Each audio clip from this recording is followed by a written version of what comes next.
ஒரு குடும்பம் சிதைவதற்கு பெரிய காரணம் என்ன தெரியுமா? கணவன் மனைவி சண்டை அல்ல, அந்த சண்டைக்குள் மூன்றாவது நபர் நுழைவதே. இதைத்தான் அரசியல் நுண்ணறிவாளரும் வாழ்க்கை வழிகாட்டியுமான சனகா மிகவும் தெளிவாக எச்சரிக்கிறார்.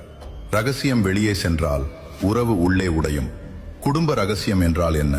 கணவன் மனைவி இடையே பேசப்படும் விஷயங்கள், அவர்களின் மனவேதனைகள், பொருளாதார நிலை, தனிப்பட்ட கருத்து வேறுபாடுகள், இவையெல்லாம் குடும்ப ரகசியம்.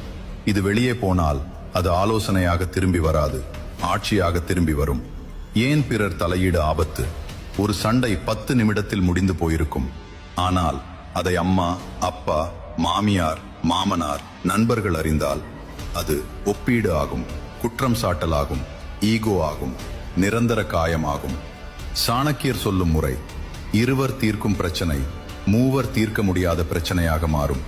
அறியாமலேயே பெற்றோர் செய்யும் தவறு. பெற்றோர் நினைப்பது நாம் உதவுகிறோம் என்று, ஆனால் தம்பதியர் உணர்வது நம் வாழ்க்கை நம் கையில் இல்லை. அந்த உணர்வு வந்தால் அன்பு குறையும், பொறுப்பு குறையும், மரியாதை குறையும். ரகசியம் காக்காத குடும்பத்தின் நிலை. இன்று மனைவி தன் அம்மாவிடம் சொல்கிறாள், நாளை கணவன் தன் நண்பரிடம் சொல்கிறான்.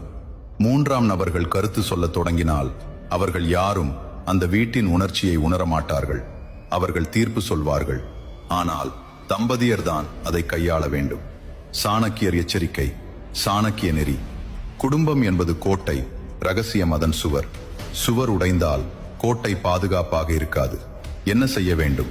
சண்டை வந்தால் கதவை மூடி பேசுங்கள். வெளியே போய் சொல்ல வேண்டாம். பெற்றோர்களை மதியுங்கள், ஆனால் எல்லை வையுங்கள். இது எங்கள் விஷயம், நாங்களே சரி செய்து கொள்கிறோம் என்று மரியாதையாக சொல்ல கற்றுக்கொள்ளுங்கள். பெற்றோருக்கான மரியாதையான செய்தி. அம்மா, அப்பா, மாமியார், மாமனார், உங்கள் பிள்ளைகளை நீங்கள் வளர்த்தீர்கள். ஆனால் அவர்கள் குடும்பத்தை அவர்கள் உருவாக்க வேண்டும். உங்கள் அன்பு அவர்களுக்கு தேவை, ஆனால் உங்கள் தலையீடு அல்ல. கணவன் மனைவி சண்டை என்பது மழை மாதிரி வந்து போய்விடும். ஆனால் மூன்றாம் நபர் தலையீடு புயல் மாதிரி, அது வீட்டையே அடித்துச் செல்லும். குடும்பத்தை காப்பாற்ற வேண்டுமா? அப்படியானால் குடும்ப ரகசியத்தை காப்பாற்றுங்கள். அதுவே சாணக்கியர் சொல்லும் குடும்ப அரசியல்.